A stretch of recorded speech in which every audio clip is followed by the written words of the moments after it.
tunaita watu na kazi zao.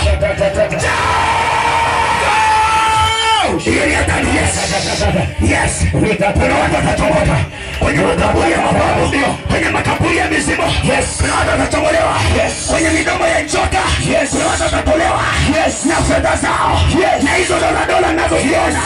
Kuna watu wataitwa, kuna watu wataitwa, kuna watu watakonektiwa tena na uchumi mkubwa. Hiyo sifa rudisha na huo uchumi. Kifo cha Yesu kilitikisa ardhi, kikatikisa mbingu, pazia la hekalu likatika. Watu wakakabidhiwa ufunguo.